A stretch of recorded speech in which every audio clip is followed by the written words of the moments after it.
Bonjour à tous, bienvenue dans ce nouvel épisode du panier. Je suis très heureux de vous retrouver toutes et tous aujourd'hui avec Théo Eudes et Jérémy Bouet qui sont les cofondateurs de Hydratis que vous retrouvez sur hydratis.co et Hydratis s'écrit hydratis.co. Allez y faire un tour tout de suite pour voir à quoi ça ressemble et comprendre de quoi on va parler pendant l'heure qui vient.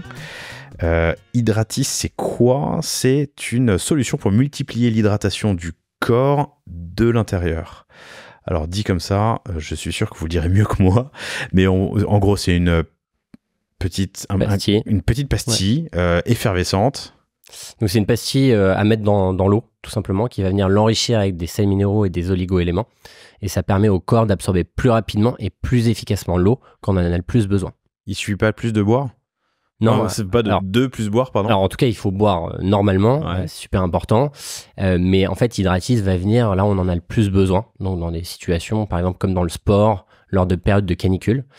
Et en fait, tout simplement, on va mieux s'hydrater de l'intérieur, les cellules du corps, mieux retenir l'eau et plus efficacement, plus rapidement. Donc on a plus d'eau dans le corps ? Alors en fait, pour t'expliquer un petit peu le principe... Excusez les questions un peu candides, mais... Non, mais c'est souvent, et c'est des questions qu'on a hyper fréquemment. Donc si tu veux, le principe des solutés de réhydratation, c'est une découverte qui a une trentaine d'années. En fait, on s'est rendu compte qu'avec un dosage de sodium, glucose et minéraux, ça va permettre en fait de transporter les molécules d'eau à travers les parois de l'intestin, et ce qui va permettre de mieux s'hydrater et de vraiment assimiler les liquides. Et en fait, ce principe-là, c'est un principe qui est particulièrement utilisé dans les pays en voie de développement, lors d'épidémies sanitaires ou de crises de choléra, où en fait, les associations comme l'UNICEF vont distribuer des sachets de solutés de réhydratation pour permettre de réhydrater efficacement les personnes, parce qu'en fait, l'eau seule ne suffit pas. Et ce qui peut d'ailleurs avoir des conséquences hyper graves. Et nous, avec Hydratis, ce qu'on fait, c'est qu'on utilise exactement le même principe, mais sauf qu'on va l'adapter aux besoins et adapter aux besoins des Français.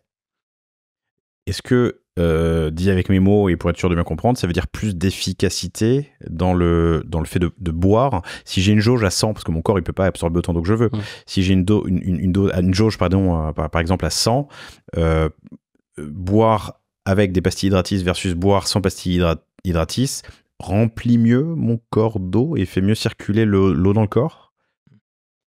Alors en fait, ce qui va se passer, c'est que si tu veux, la recommandation entre les hommes et les femmes, c'est de boire environ 1,5 litre à 2 litres d'eau par jour. Okay.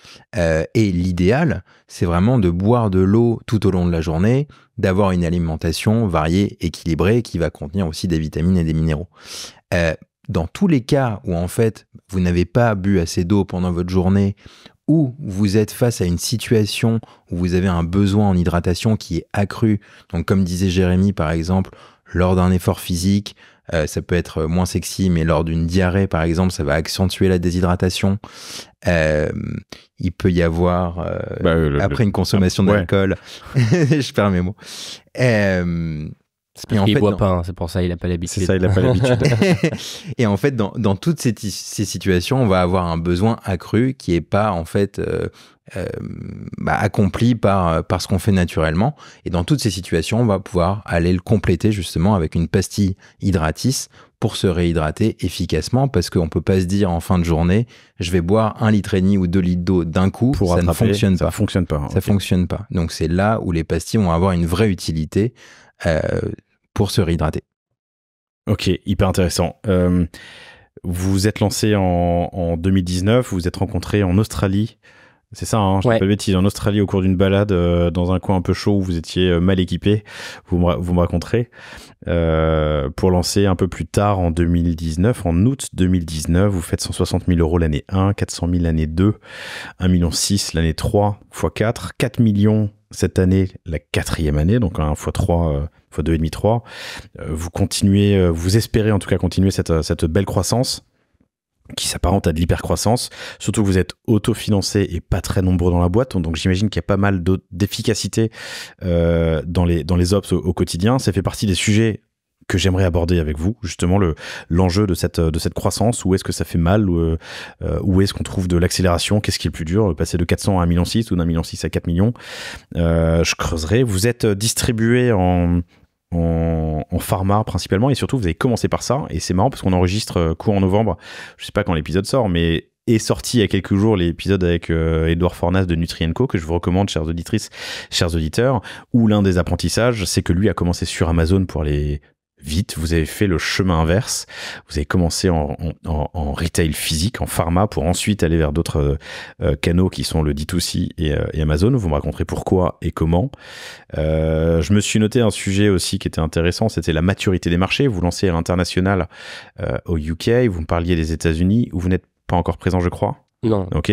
Mais on comparait le UK à la France et la maturité du marché, où l'hydratation et l'usage, l'utilisation de médicaments ou de méthodes pour mieux s'hydrater est beaucoup plus mature et beaucoup plus abordé qu'en France, où il y a un sujet d'évangélisation de marché, ce qui est un enjeu. Et puis voilà, ça nous fait déjà pas mal de sujets, et il y en aura plein d'autres qui viendront en cours de route. Très heureux de vous recevoir, félicitations, c'est une belle croissance, et surtout en autofinancement, c'est beau. Racontez-moi la rencontre et du coup la genèse. Bien sûr. Alors, je tiens juste à préciser quand même que Hydratis, ouais, exactement, ce n'est pas un médicament, ça c'est quand même important. Okay. Et c'est un produit d'ailleurs qui peut se prendre à partir de 3 ans.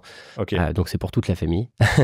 Voilà, juste petite, donc, c'est pas un médicament, mais c'est une méthode de c'est une méthode scientifique, par contre, voilà, pour améliorer son hydratation. Et sinon, comment l'histoire commence, ça commence par une rencontre. Comme souvent, et en fait, on s'est rencontrés à l'âge de 20 ans à Sydney. Donc à l'autre bout du monde, en Australie. Théo vivait là-bas, il avait vécu une dizaine d'années là-bas, et moi je suis parti vivre 1 an en Working Holidays Visa. Et en fait, c'est justement de là que vient l'idée, puisque en fait, nous on est parti en randonnée dans les Blue Mountains, un peu en touriste, avec juste de l'eau. Et comme quoi, l'eau, ça ne suffit pas tout le temps, puisqu'on s'est retrouvé en situation de déshydratation. Et par chance, on a rencontré un Australien qui nous a donné à boire une solution d'hydratation qui nous a permis de se sentir mieux, mais très rapidement. C'est-à-dire qu'en 20-30 minutes, on se sentait beaucoup mieux. Et c'est là, en fait, qu'on décide de s'intéresser au sujet. Et en s'intéressant au sujet, c'est là qu'on apprend que, justement, en fait, l'hydratation, c'est pas évident. Il y a des stats qui montrent qu'il y a 3 Français sur 4 qui s'hydratent pas suffisamment au quotidien. Et ça se traduit par des crampes, des maux de tête, de la fatigue, baisse de concentration, enfin voilà, plein de symptômes bien connus. Et c'est comme ça que ça commence. Et toi, t'es rentré en France après ton année où en tout cas, t'es quelques mois de working visa. Hein. C'est cool l'Australie pour ça. Hein. Ouais, 1 an. 1 an donc de kiff, surtout à 20 ans. L'Australie, c'est l'endroit où il y a le plus de bêtes dangereuses au monde. C'est ce qu'on regarde avant de partir, avant de prendre l'avion. Mais bon, finalement, en vrai, ça va. On en rencontre. Mais ça se passe bien en général. En tout cas, tu as rencontré Théo. Ouais. Tu rentres en France et vous commencez à bosser sur le projet à distance. Ouais, exactement. 10 ans après. 10 ans après quand même, parce qu'on a eu oui, t'es resté 10 ans, t'es resté longtemps, toi Théo, en Australie. Ouais. Donc vous avez eu des expériences et 10 ans après, vous vous lancez sur le projet. On se lance sur le projet Théo est en Australie, moi à Paris. Il y a 10 heures de décalage horaire. Et donc on commence à faire une étude de marché comme ça. Donc on cherche des façonniers, des usines, on commence à discuter avec des professionnels, enfin des scientifiques, et on cherche des logisticiens. 10 ans après, je t'ai coupé la parole, excuse-moi, c'est mal poli. Mais 10 ans après, vous avez ruminé sur le même sujet pendant 10 ans, ou 10 ans après, vous parlez d'entrepreneuriat, un jour on dit et si comment En fait, on a toujours parlé d'entrepreneuriat ensemble. Ouais. C'est quelque chose qui nous excitait, qui nous passionnait, de lancer des projets et des idées en fait qui vont aider les gens. Et en fait, c'est quelque chose qu'on a remis sur la table 10 ans après, 9 ans après. Ok, hyper intéressant. Et donc, bosser à distance, je t'ai coupé au moment des façonniers et des labos. C'est ça. Et en fait, du coup, par mail surtout, parce qu'avec 10 heures de décalage horaire, c'est pas pratique. Et quelques visios, tôt le matin ou tard le soir. Sur le marché français. Donc toi, Théo, tu avais déjà l'intention d'entrer en France ? Ouais, moi en fait j'étais parti, en fait je travaillais à l'époque chez Unilever et j'avais déjà en tête de rentrer en France et en fait en parlant à Jérémy, on avait toujours parlé d'un jour le rêve de monter une boîte ensemble et donc les planètes sont un peu alignées parce que moi j'étais pas vraiment satisfait avec les offres d'emploi que j'avais reçues justement de la part de Unilever en France et Jérémy avait envie de changement aussi. Et donc voilà, les planètes étaient alignées et on s'est dit, bon bah allez, on se met à 100% là-dessus, ce qui est quelque chose, en fait, on s'en rend compte d'hyper rare, parce que trouver un associé, c'est comme se marier. Donc pire. Ouais, c'est pire. Ouais, ça parle thune et il n'y a pas de vacances et il n'y a pas de... Ouais. Et donc voilà, enfin les planètes étaient alignées, on avait envie de le faire, on était relativement jeunes et du coup, bah, on s'est lancé. Ok. Alors, on s'est lancé à 100%, après l'étude de marché quand même qu'on fait. Ouais, bah alors... décalage horaire. Raconte-moi l'étude de marché. Ouais. Qu'est-ce que vous avez fait, comment vous l'avez fait? En gros, on a créé notre premier packaging sur PowerPoint. On les a collés sur des tubes de pastille effervescente qui existaient déjà et on allait voir les pharmaciens.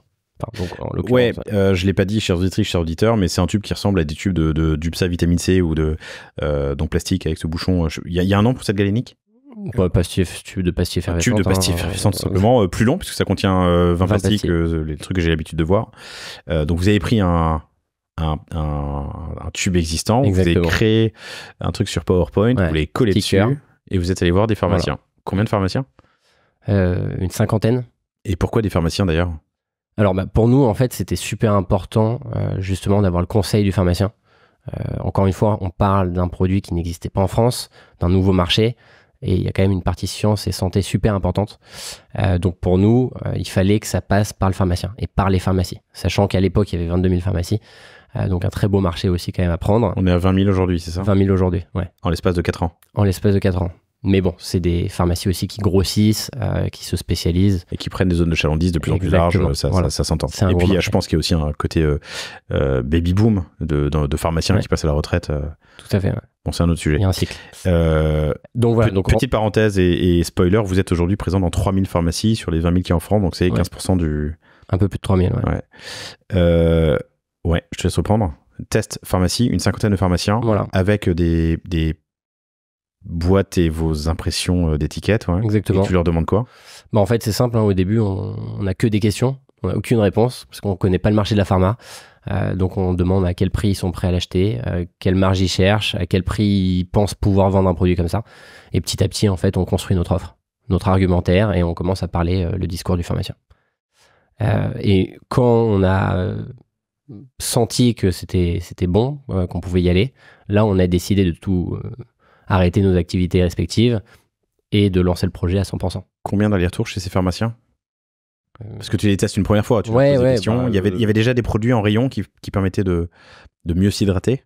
Alors non, le seul produit qui existait, c'est une solution pour les nourrissons atteints de diarrhée aiguë. Ouais, j'en ai donné à mes gamines. Alors pas seulement les diarrhées, mais les fièvres, les machins. Oui, exactement. Ouais. Donc de 0 à 2 ans, quoi. Et en fait, justement, pas de solution pour les adultes. Voilà, pas de solution pour les adultes. Et elles sont où ces solutions? Parce que tu parlais du sport. Moi, je pense à Gatorade ou ce genre de choses que tu trouves du coup dans des magasins de sport. Magasins de sport ou même en grande surface parfois. Ok. En France, parfois en grande surface, c'est pas très courant. Mais ça s'apparente plus à des boissons d'effort ou même à des sodas. C'est très sucré, très chimique. Là où nous, justement, on va traiter uniquement de l'hydratation et chaque principe actif qu'on va retrouver dans Hydratis sont dans un dosage précis pour améliorer l'hydratation du corps. Ok. J'ai eu l'occasion de goûter coco. Oui, pardon, je ne l'ai pas dit, chers auditrices, chers auditeurs, mais il y a évidemment neutre comme goût, donc ça a le goût de l'eau. Mais il y a aussi d'autres goûts pour pimenter un peu. J'ai goûté coco, j'ai goûté gingembre, c'est super sympa. Je pense que l'idée, si tu veux, juste pour ajouter sur les parfums, c'est on a vraiment cette envie de donner envie de boire. Et du coup, il y a tous ces gens qui n'aiment pas le goût de l'eau et qui ont du mal à boire au quotidien. Et d'ailleurs, on a beaucoup de nos clients qui sont des gens qui, comme toi et moi, on travaille toute la journée et en fait, on n'a pas forcément une gourde, on n'a pas forcément un verre d'eau, on oublie de boire. On se retrouve en fin de journée avec un petit mal de tête, un peu fatigué. Ça, c'est les premiers symptômes de la déshydratation. Et tout simplement parce qu'on n'a pas assez bu d'eau. Donc, pourquoi les parfums? C'est pour plaire à tout le monde. Et on a aussi des demandes de clients qui veulent tout simplement avoir le bénéfice Hydratis, mais sans goût. Donc, ça permet de varier les plaisirs. Ok, compris. Donc, vous faites des tests. C'est quoi le trigger? À quel moment vous vous dites que les réponses que vous obtenez des pharmaciens sont justifiés à un lancement en prod? Ouais, il y a plusieurs choses. Il n'y a pas que les pharmaciens. Donc, effectivement, les pharmaciens, ils n'ont pas de produits similaires. à proposer. Donc super intéressant. Alors que la plupart des produits quand même qui se lancent, il y a déjà des solutions existantes souvent.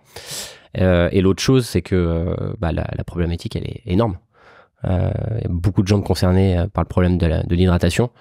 Et on a pu faire le test alors sur notre entourage et un peu élargi. Et ils trouvaient ça super intéressant. Et aussi des gens qui ont vécu à l'étranger, qui ont découvert des solutions similaires, disaient c'est pas possible, pourquoi ça n'existe pas? Je cherche des solutions comme ça. Donc on savait qu'on avait déjà des acheteurs dans vous cette aviez, ok. Donc test marché et insight avec des pharmaciens entre autres. Trouver un atelier, un façonnier qui puisse vous accompagner, j'imagine. Alors tu me l'as dit quand on préparait l'entretien, mais j'ai déjà pensé, donc je vais pas m'approprier un truc mais que ça doit être assez particulier. Ça doit être un façonnier, j'imagine, qui est habitué à faire des médicaments, en tout cas des choses sèches, parce que ça doit vraiment subir l'humidité. Le plus important, de toute façon, dans n'importe quelle typologie de produits, et en tout cas dans l'agroalimentaire, de manière générale, c'est de trouver quelqu'un qui a l'outillage et les machines pour faire cette forme galénique dont on parlait, qui est la forme galénique des pastilles effervescentes. Donc, il faut savoir que les pastilles effervescentes, c'est assez compliqué puisque ça se produit dans un environnement contrôlé, où on contrôle l'humidité, puisque c'est des produits qui sont assez sensibles à l'humidité, et c'est pour ça que le packaging est comme il est. Et voilà. Non, trouver les façonniers, et du coup, il y en a, vous produisez où et comment? Et du coup, aujourd'hui, en fait, on produit, nous, en France, en Allemagne et en Europe de l'Est. Et en fait, on a une stratégie justement d'avoir plusieurs façonniers pour éviter d'être trop dépendant à un façonnier qui pourrait nous porter à défaut. Mais c'est quelque chose qu'on ne pouvait pas faire dès le début et qui vient après, une fois qu'on a assez de volume pour répartir sur plusieurs fournisseurs. Ok, et trouver ce premier façonnier qui vous a accompagné, c'était compliqué? Ouais, c'était super compliqué, ça requiert beaucoup de confiance parce qu'aujourd'hui, pour nous, c'est très facile parce qu'on a une certaine taille, on a une certaine notoriété. Donc, les façonniers veulent travailler avec nous. Quand on est un mec en Australie et l'autre en France, mais qu'on n'a pas d'argent, pas de ressources et pas grand-chose, il faut trouver un fournisseur qui est prêt à se lancer à l'eau avec nous, parce que c'est un risque pour lui aussi. Ok. Et j'imagine qu'en plus, il y a des minimums de quantité à... Ouais, il y a des minimums de quantité qui sont hyper importants pour ce genre de produit. Nous, c'est plutôt autour de 10 000 unités. Donc, nous, notre première production, c'est... Pastilles ou 10 000 tubes de 20 pastilles? 10 000 tubes de 20 pastilles. 10 000 tubes de 20 pastilles, okay. Ouais. On compte pas en pastilles. On compte pas en pastilles. Mais donc, on peut... c'est ça mieux. va être 200 000 pastilles. Mais ouais, donc du coup, c'est des grosses quantités et on voulait aussi avoir un effet de gamme dès le démarrage. Donc, on avait notre première production de 30 000 unités pour démarrer l'aventure, ce qui est évidemment un gros engagement financier, surtout à l'époque. Ouais, j'imagine.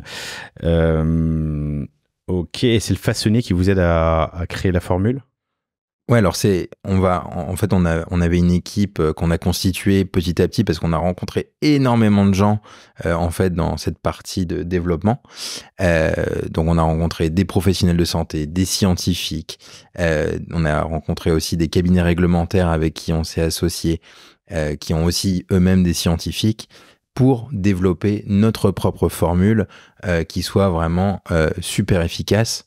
Et c'est d'ailleurs, nous, notre priorité, qui a tout le temps été la priorité, c'était de créer un produit qui est le plus performant et efficace possible pour optimiser son hydratation.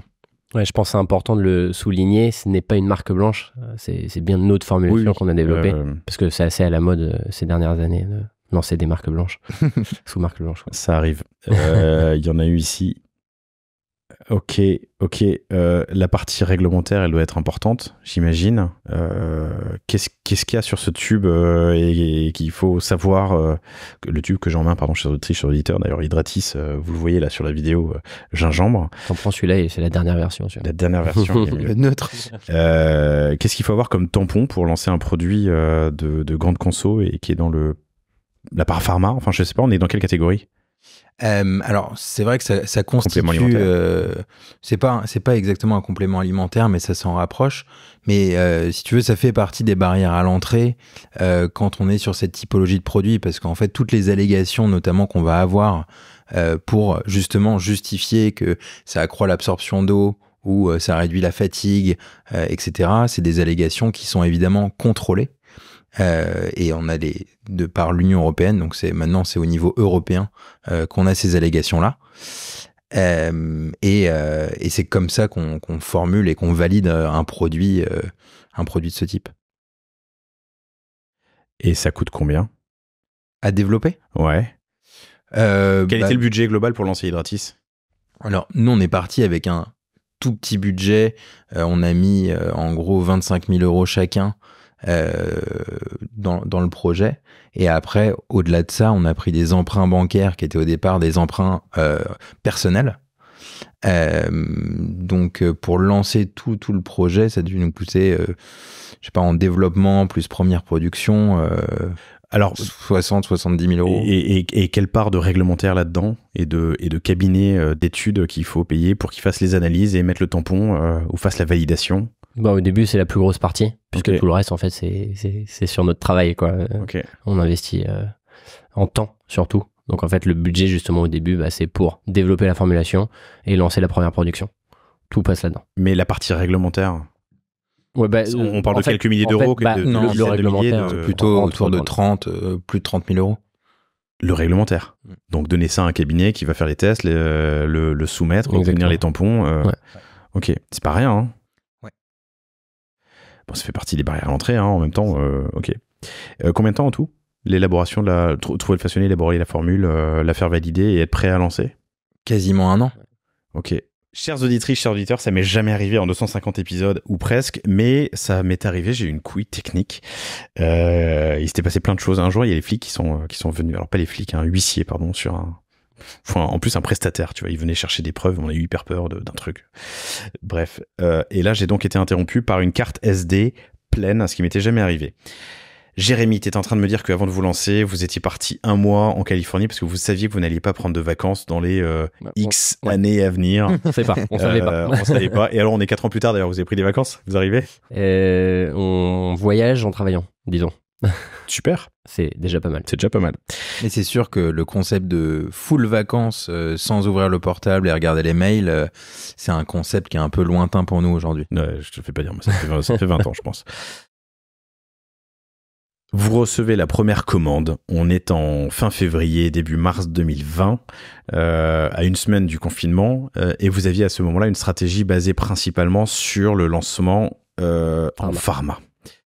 Déjà, avant de savoir que c'était le confinement, est-ce que vous aviez préparé le terrain et appelé, je sais pas, 300, 500 pharmacies pour leur dire le produit arrive? Alors oui, nous ça faisait 6 mois, même plus, qu'on travaillait notre arrivée en pharma. Donc ils étaient au courant. Le truc, c'est qu'une fois qu'il y a le Covid, le confinement, les pharmacies sont ouvertes, mais ils ne pensent plus à autre chose. Mais raconte-moi cette préparation.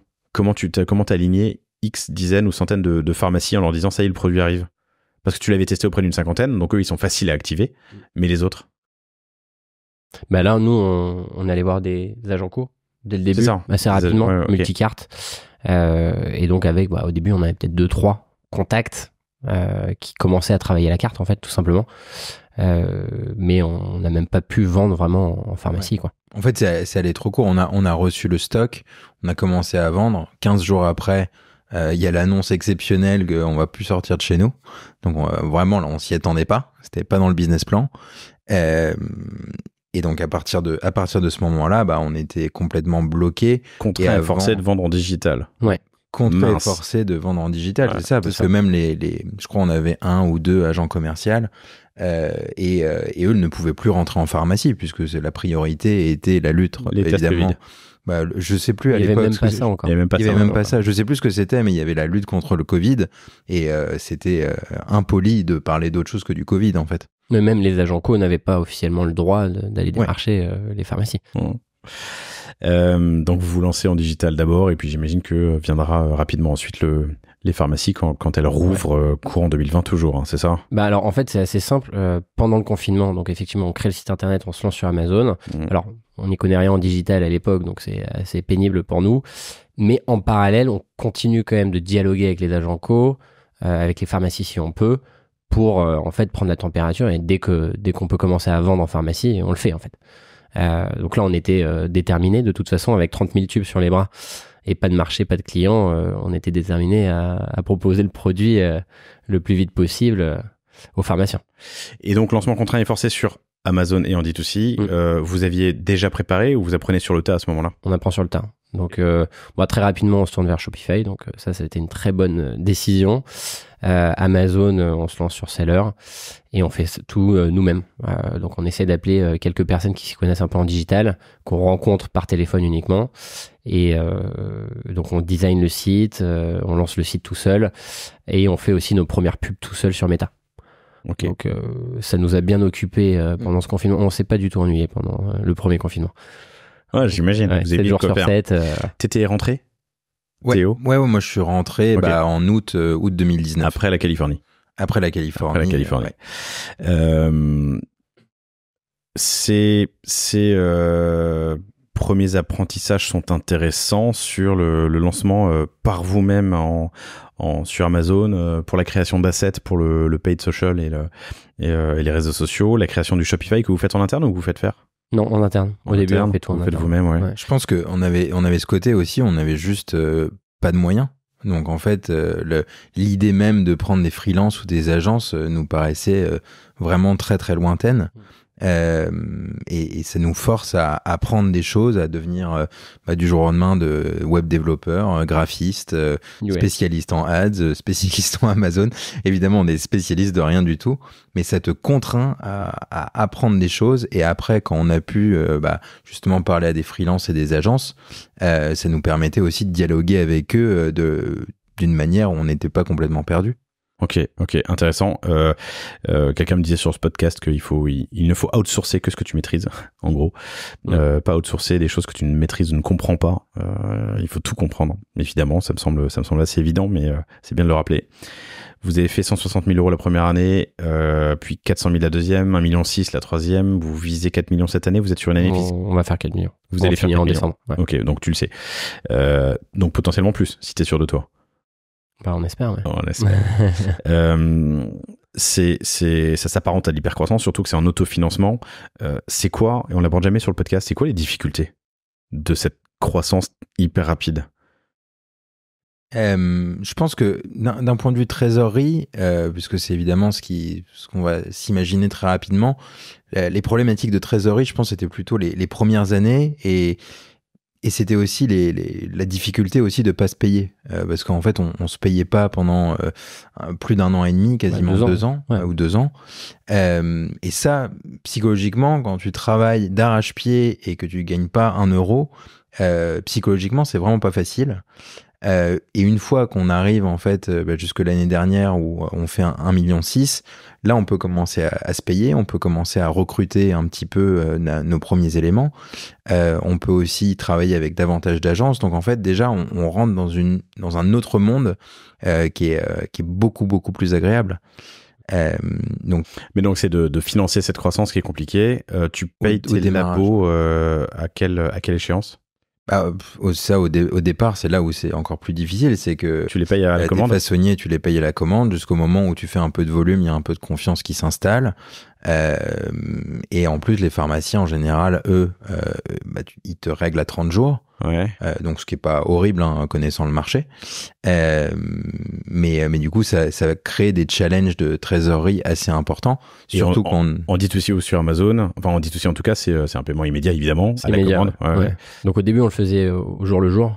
Mais après, quand tu commences à avoir beaucoup de commandes, tu le mensualises aussi, et tu fais en sorte que ce soit arrangeant, quoi. Ok. Ouais. Mais d'où cette tension sur ton BFR qui te permet d'assurer cette croissance. Et passer de, c'est quoi, 400 000 à 1,6 million déjà, faut sortir 1,2 million, faut avoir 1,2 million de buffer en cumulé sur l'année, hein, évidemment. Ouais. Chaud. C'est chaud. Après, on a eu la chance d'être assez bien accompagné, je dirais, par Réseau Entreprendre Paris déjà, qui nous ont donné un prêt d'honneur. On a eu aussi des prêts bancaires. On a eu des aides aussi de la BPI en prêt et en subvention. Donc tous ces éléments mis bout à bout et aussi, je pense, une gestion. D'ailleurs, on avait des mentors à Réseau Entreprendre qui nous disaient mais vous êtes beaucoup trop précis dans votre gestion de la trésorerie. Mais la réalité, c'est que non. Mais pas beaucoup trop précis, il fallait. Mais tu vois, on parle à beaucoup d'entrepreneurs et en fait, on s'est retrouvé avec des trous de trésorerie assez importants dans 6 mois.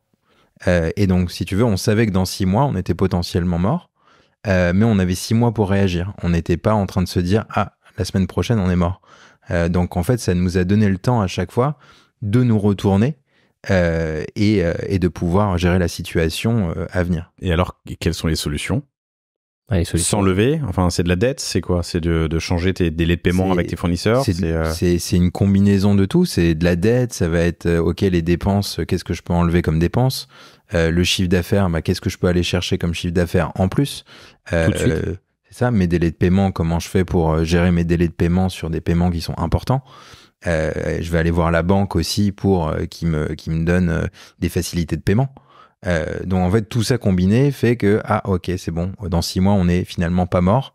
On va survivre. Je le dis pour les auditrices, les auditeurs, il y a beaucoup de banques qui ont des outils de financement du BFR. En fait, c'est des prêts qui financent la croissance parce qu'ils savent que dans certaines industries, celle-là en l'occurrence, il y en a d'autres qui ont des mêmes besoins, faut financer ton BFR. Et quand tu montes de la croissance et de la renta, c'est des prêts qui te permettent d'assurer ce buffer qui est nécessaire, quoi. Ouais. Ce que souvent d'ailleurs les investisseurs n'aiment pas. Ils aiment pas financer le BFR, ils aiment financer l'investissement, la prospective, la recherche et pas ton BFR, quoi. Ils sont pas là pour le financer. Après, en ce moment, ça devient de plus en plus à la mode de vouloir financer un BFR parce que ça donne aussi une indication très claire de est-ce que quelqu'un peut m'aider à gérer ma croissance ? Ma croissance est rentable, c'est juste que j'ai un trou de trésor. En ce moment, c'est à la mode parce qu'il y a de la rentabilité derrière. Alors qu'avant, c'est vrai qu'on privilégiait les industries qui avaient des potentiels de valorisation beaucoup plus élevés que notre type d'industrie. Mais aujourd'hui, vu ce qui s'est passé sur le marché, on aime bien les entreprises rentables, même si elles ont des potentiels de multiples un peu moins importants. Compris. Donc ton conseil... le premier conseil en tout cas que tu donnes sur quelqu'un qui aurait le malheur de devoir gérer l'hypercroissance, c'est de bien suivre sa renta et ses besoins en fonds de roulement pour financer sa croissance. Ouais, vous avez surveillé très tôt, à tel point que le réseau Entreprendre, vos mentors du réseau Entreprendre vous disiez que vous étiez trop détaillé sur le sujet, quoi. Okay. Bon, on avait un détail à la semaine et on était assez précis. Mais parce qu'on était sur des montants où en fait on avait très peu d'argent en banque, donc il fallait vraiment qu'on fasse et du coup dès qu'il y avait une erreur ou un truc imprévu, on pouvait en fait l'inclure dans le cash flow et se rendre compte de l'impact que ça aurait sur les prochains mois. Autre difficulté à laquelle vous pensez dans cette croissance très rapide, difficulté opérationnelle? Non, c'est surtout que nous, on est passé de nouveaux marchés et produits inconnus à on commence enfin à parler aux gens. Et en plus, il y a du repeat. Donc l'éducation. Donc en fait, démarrage très poussif, plus Covid. C'est bon, ça tourne. C'est bon, ça tourne. Stress. On est tout le temps online. Alors que aujourd'hui, c'est vrai qu'on fait de l'acquisition de nouveaux clients, plus il y a du repeat. Donc ça tourne un peu plus facilement. Ouais. En fait, aujourd'hui, on a la confiance de nos fournisseurs, donc on a des meilleures conditions de paiement et on arrive aussi à avoir des paiements plus tôt parfois. Donc plus le digital, plus des crédits et justement des financements en BFR. Qu'est-ce qui a été alors il est tôt pour regarder derrière, hein, l'histoire est toute jeune, mais qu'est-ce qui a été plus dur? C'est le 400 à 1,6 million ou le 1,6 million à 4 millions? J'imagine qu'il y a la question sous-jacente, c'est un peu en termes de croissance d'entreprise, de process, d'équipe. Je pense, il y a un moment où tu peux accélérer parce que tu as les bons modèles, et un moment où tu es dans la friction et que tu règles des problèmes tous les jours. Je pense que si tu veux, il y a toujours des problématiques, c'est les problématiques, elles évoluent. Aujourd'hui et récemment, tu vois, un de nos plus gros challenges, c'est typiquement c'est la structuration, ou pour le mettre simplement, c'est le recrutement. Surtout quand tu es dans des entreprises qui marchent sur fonds propres, donc on est en fait une méthodologie qui est hyper héroïste. On fait pas de l'argent pour cramer de l'argent, il faut que l'argent qu'on investisse soit rentable. Sauf que un salarié, c'est quand même un coût fixe, et c'est un coût fixe qui met du temps à se rentabiliser, parce que ça met du temps à être onboardé, à comprendre comment ça marche, etc. Et ça, la structuration et le recrutement, ça a été un vrai challenge, ça reste un challenge important, de mettre les bonnes personnes aux bons endroits, et après de créer une culture d'entreprise qui soit vraiment motivante, engageante, et que tout le monde aille dans la même direction avec la même mission que la nôtre. Voilà. Ok, non, compris. Hyper intéressant. Je poursuis. Attends, pardon, hop. On a parlé du cadre légal tout à l'heure, on a parlé un peu de la distribution et du lancement au début. Aujourd'hui, c'est quoi la photographie de vos canaux de distribution? Aujourd'hui, on est omnicanal. Ouais. On fait environ 50% sur le digital et 50% en pharma. Donc digital, c'est surtout notre site internet et Amazon, et 50% en pharmacie. Et comme on le disait tout à l'heure, on est dans un peu plus de 3000 pharmacies en France, présents physiquement. Via ces agents commerciaux que vous avez, avec lesquels vous travaillez depuis le début, plus de nouveaux j'imagine, mais c'est ça, 3000 pharmacies, donc un peu plus de 15% du marché des pharmacies françaises. Ok. Et en fait, aujourd'hui, notre stratégie d'acquisition, elle repose sur plusieurs leviers. Donc, bien sûr, on se sert du digital et des pubs paid ads sur Meta et Google.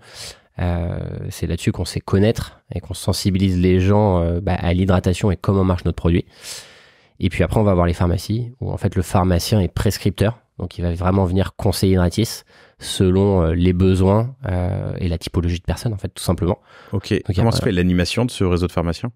Alors, effectivement, on vend Hydratis via les commerciaux multicartes. Ouais. Et ensuite, c'est nous qui animons les pharmaciens en leur apportant beaucoup de valeur en fait sur le produit pour leur expliquer comment ça marche et avec des formations. Ok. Voilà. Vous en interne. Alors, je ne l'ai pas dit, mais vous êtes 12 à date. Ouais, c'est ça? On est 12. Vous allez continuer cette hyper-croissance. Je ne sais pas si vous faites un x2, x3 encore sur l'année qui vient, mais admettons 4, 6, 8, 10 millions. Vous allez croître à combien? Vous savez, en effectif. Non, c'est dur à dire, sachant qu'il y a le recrutement interne et aussi le recrutement externe. On externalise beaucoup. Donc, ça va dépendre de nos besoins et avec quoi on est le plus à l'aise. Parce que forcément, les agences, on est plus agile avec les agences. On peut aller plus vite chercher des expertises en prenant moins de risques. Alors que de les internaliser trop tôt, c'est assez risqué. Donc, on a tendance à internaliser une fois qu'on a vraiment fait nos preuves dessus. Ce qui permet d'éviter les problèmes de trésorerie sur des coûts fixes, quoi. Ouais, compris. Ouais. Et donc, je reviens sur l'animation. L'animation se fait par quelqu'un en interne de ce réseau de pharmaciens? Alors ça, c'est un volet qu'on est en train de vraiment développer en ce moment, où justement, on a quelqu'un qui est en trade marketing et quelqu'un aussi pour venir animer les agents commerciaux pour que eux-mêmes aussi puissent davantage former les pharmaciens. Et après, on développe aussi différents outils pour apporter en fait un support vraiment très spécifique aux pharmacies pour les aider à conseiller le produit. Après, il faut savoir que le conseil en pharmacie, c'est aussi quelque chose d'hyper challenging parce qu'en fait, il y a des centaines et des milliers de laboratoires qui cherchent exactement à faire la même chose. Donc du coup, pour arriver à avoir une voix à travers tout ce bruit, c'est pas forcément évident. Donc on essaye de le faire de manière assez disruptive. Mais je vais pas en donner trop de détails. D'accord, ok. Vous avez les contacts de ces pharmaciens? Ouais, absolument. On a les contacts de tous les pharmaciens. Tous les pharmaciens donc, via les agents mailing, c'est ça. Il peut y avoir du mailing, il peut y avoir du phoning, ce genre de véhicule, en tout cas de communication. De quoi ils sont demandeurs, les pharmaciens? Est-ce qu'ils sont demandeurs déjà, ou est-ce que vous venez comme un cheveu sur la soupe? Ou tu vois, de quoi vous parlez? Alors, je pense que, si tu veux, il y a un élément qui est hyper important, c'est que une pharmacie est assez unique, j'ai envie de dire, parce qu'il y a 20 000 pharmacies. T'as 1500 pharmacies qui font, j'ai pas les chiffres exacts, mais qui font une proportion disproportionnée du chiffre d'affaires total de la pharmacie. Donc en fait, les besoins vont être vraiment différents entre une pharmacie qui fait, tu vois, entre 5 et 10 millions et la plupart des pharmacies qui font autour de 1 million de chiffre d'affaires par an. Donc en fait, c'est aussi comment est-ce qu'en tant que marque, on va aller adapter les outils à chaque pharmacie. Ouais. Voilà. Ok, en fonction de sa taille, de ses besoins. C'est ça. Parce qu'il y a des pharmacies qui vont être plus petites, mais qui vont être plus aptes à faire du conseil. Ouais. Et des pharmacies qui sont plus grosses, où il y a un gros potentiel, évidemment. Mais il va falloir l'aborder différemment parce que les vendeurs ont généralement moins de temps de faire du conseil. Et ils sont plus là pour faire de la vente. Dans ce mix d'omnicanalité, est-ce que vous pensez aussi aller en magasin spécialisé, magasin sportif ? Alors aujourd'hui, c'est pas du tout l'objectif. Nous, c'est important de rester vraiment très spécifique à la pharmacie. Et c'est ce que aussi les pharmaciens demandent. C'est d'avoir des marques qui sont que en pharmacie et qu'on va pas retrouver en GMS ou ailleurs. Après, il y a toujours des possibilités de développer des formes galéniques différentes pour d'autres canaux de distribution, mais c'est pas l'objectif. Ça fait pas partie des enjeux, en tout cas pour 2024 pour l'instant. Nous, c'est vraiment la pharma. Ouais. La pharma, ok, très bien. À fond. Vous développez aussi l'international. On en parle. Ça représente quoi aujourd'hui dans le chiffre d'affaires ? Bon, aujourd'hui, c'est pas quelque chose qu'on va regarder dans le chiffre d'affaires parce que en fait, on passe par des distributeurs et on travaille sur tous les parties francophones, les pays francophones, et on commence aussi à faire des tests sur les pays anglo-saxons. Donc voilà, mais on est au tout début. Donc vous êtes en train de développer. Ouais. Pour l'instant, en fait, ce qu'on fait, c'est surtout des preuves de concept. Okay. Donc on essaie de se dire, ok, on a réussi à établir un modèle en France qui fonctionne. Est-ce que ça va marcher c'est ça. Est-ce que c'est réplicable assez facilement et avec un système de distributeur où il peut y avoir d'autres moyens de vendre. Mais ça implique pas mal de choses et se dire qu'on peut aller à l'international en prenant la chose à la légère, c'est à mon avis un peu une erreur. Parce qu'il y a beaucoup de spécificité sur chaque marché. Et notamment, ce que je disais en introduction, c'est l'évangélisation, en tout cas la maturité du marché sur le sujet. C'est ça. Ce que vous remarquez, par exemple, au UK. Ouais. C'est ça. C'est-à-dire qu'en France, c'est nous qui créons le marché depuis 4 ans, alors qu'à l'étranger, c'est un marché qui est déjà existant, où il y a déjà beaucoup de concurrence, beaucoup de marques qui existent. Et justement, en fait, c'est comment on fait pour prendre de la place et prendre des parts de marché, en fait. Ok. Voilà. Quelle principale différence tu peux voir là sur ce marché en l'occurrence entre la France et l'Angleterre ? Alors on va avoir des positionnements, des formes galéniques, donc c'est principalement ça. C'est principalement à ce niveau-là et après bien sûr les formulations diffèrent parce que chacun a son approche. Chacun a sa propre approche et un développement par la pharmacie envisageable aussi ou ce serait d'autres canaux et d'autres parties des tests ? Justement, ça fait vraiment partie des tests puisque les marchés sont complètement différents. En tout cas, pour l'instant, nous, sur les pays francophones, on reste sur la pharma. Ouais. On est en Belgique, Luxembourg, les dom-tom. Et après, à voir, parce que la pharma en France, elle est très disparate. Enfin, c'est 20 000 pharmacies complètement indépendantes, alors que sur les pays anglo-saxons, c'est très centralisé. Ok. Quel pays vous regardez ? Aujourd'hui, aujourd'hui, je pense qu'il y a une question aussi d'affinité parce que je pense que les pays qu'on regarde en général, c'est l'Allemagne, on sait que c'est un gros pays, l'Italie qui est très fort aussi pour les compléments alimentaires. Aujourd'hui, nous, on est plutôt dans une démarche de se dire qu'est-ce qui est le plus facile. Aujourd'hui, il y a juste d'un point de vue langue, où en fait, les pays comme l'Angleterre ou les États-Unis sont plus faciles pour nous. Moi, j'ai grandi en Australie, donc je suis vraiment bilingue en anglais. Donc rien qu'à ce niveau-là, d'un point de vue opérationnel interne, c'est plus simple. Ah oui, ça donne une facilité. Et encore une fois, si on voulait aller sur des marchés autres, il faudrait sûrement lever des fonds pour aller encaisser en fait ces coûts qui sont pas rentables à court terme. Okay. Et puis d'un point de vue production aussi, puisqu'il faut adapter la langue du packaging, vu qu'on a des allégations, donc c'est vrai que l'anglais est plus facile. Allégations tout simplement pour dire qu'on optimise l'hydratation, qu'on permet la récupération musculaire. Ce sont des allégations, donc c'est des termes légaux On peut pas mettre ce qu'on veut et contrôler. On peut contrôler, mettre ce qu'on veut, c'est là où je voulais venir. sur le packaging. Ok. Hyper intéressant. Et il se trouve qu'en plus, au-delà de parler anglais et que c'est du coup pratique, c'est des pays qui sont plus matures sur le sujet. Donc il y a peut-être plus de concurrence et donc un autre message à apporter, mais en tout cas, vous n'avez pas d'évangélisation à faire. Ouais, en gros, ils connaissent le principe, connaissent le type de produit. Donc c'est des gens qu'il va falloir convaincre pour qu'ils le testent. Et si on est meilleur que les produits existants, ils vont rester chez nous. Okay, mais ça fait un challenge qui est super excitant aussi, parce que on est sur un marché en France où on crée un marché, on développe une catégorie.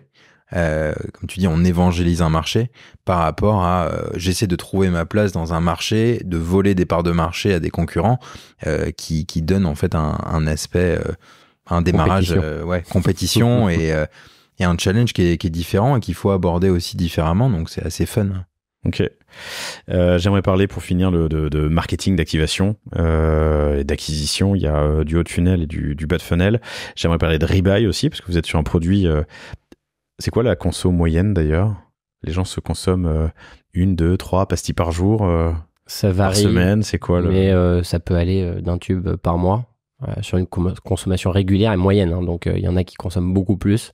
D'ailleurs, on a des commandes à 150 € pour des particuliers. Ok. Ça fait quand même pas mal, ça fait genre une dizaine de tubes quand même. Donc 200 capsules quoi. Ouais, c'est ça. Ok. Mais ce qui est assez intéressant par rapport au rebuy, et c'est aussi, ça fait partie de notre omnicanalité, et qui est difficile à suivre aussi à cause de cette omnicanalité, c'est que les gens achètent en ligne et en pharmacie.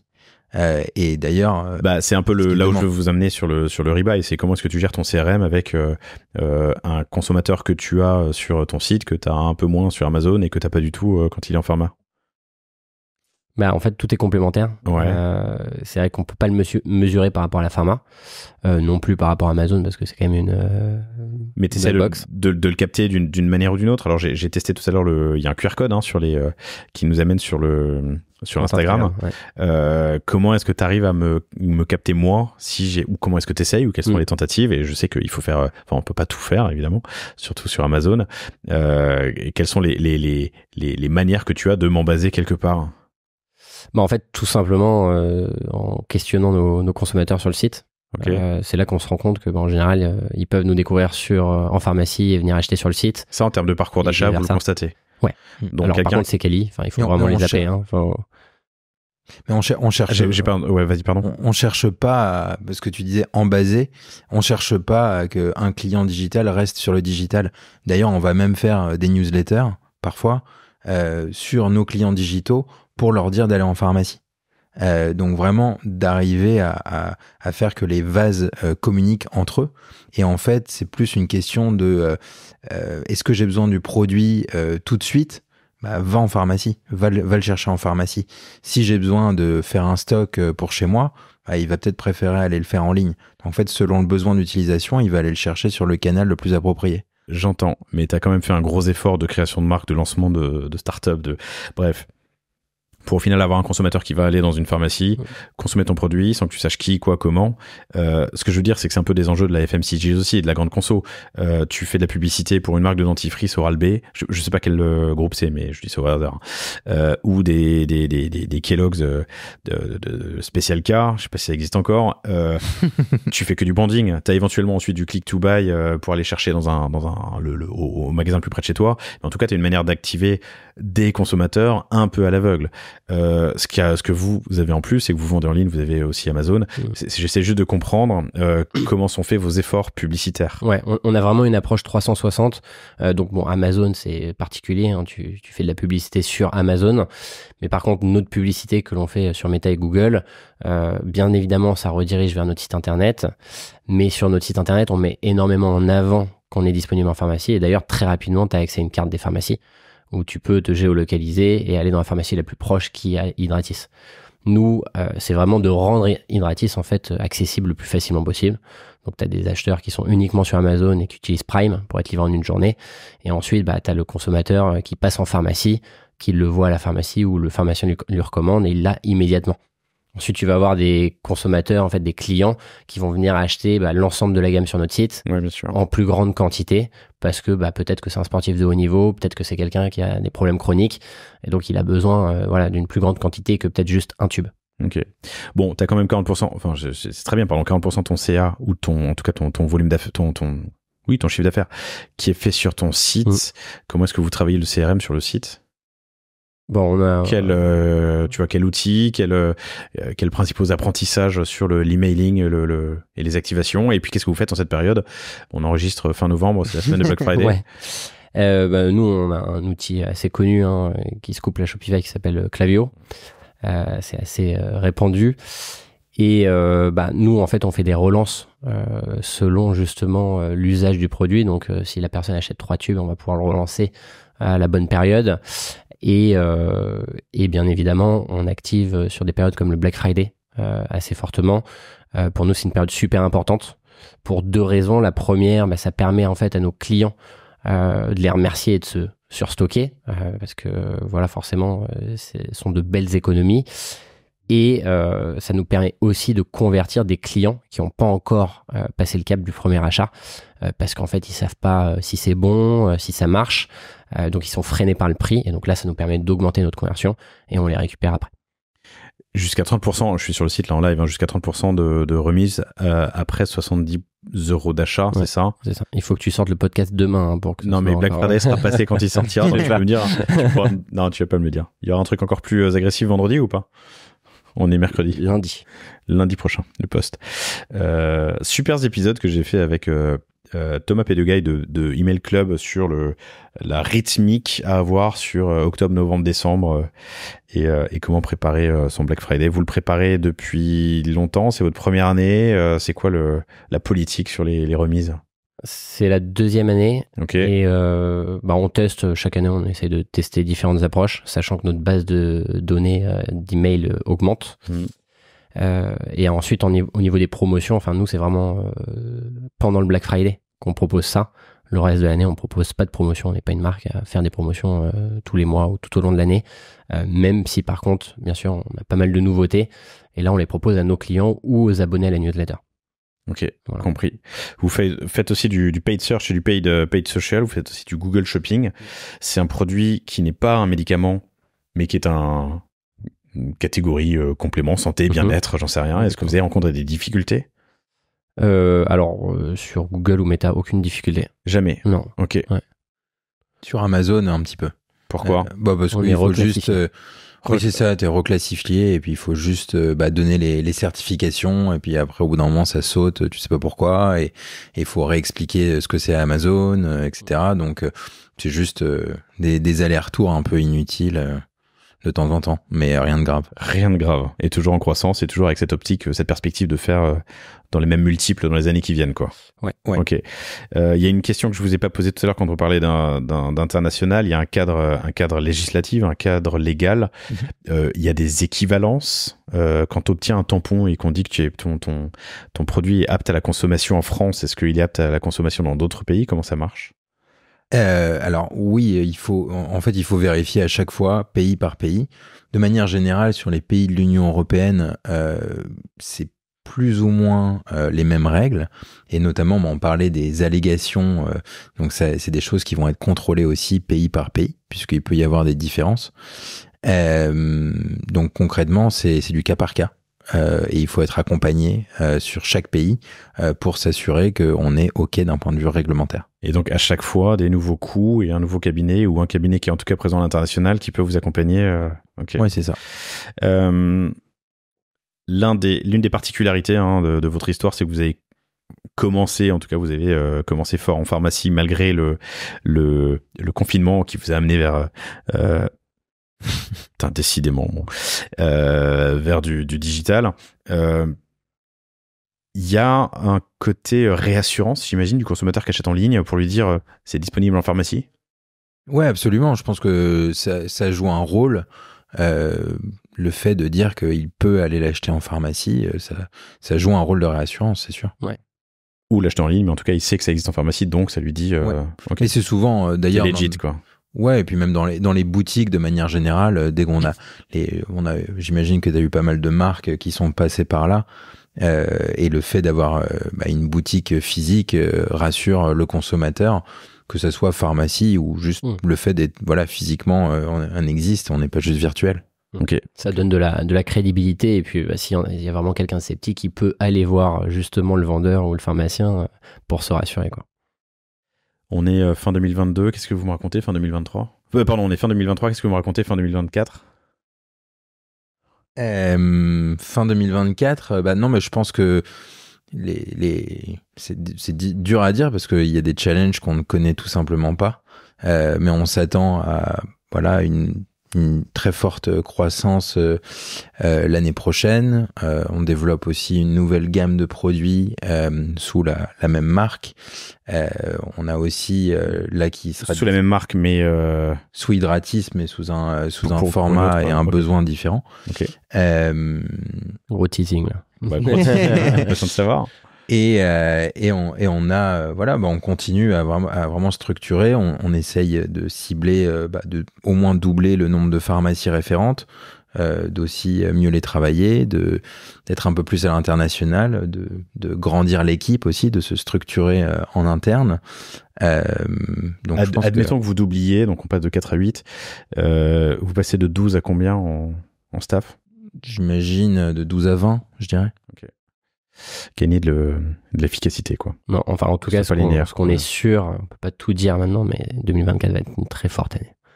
Ok. Bah écoute, je suis impatient de savoir. Voilà, rendez-vous en 2024, suivez-nous.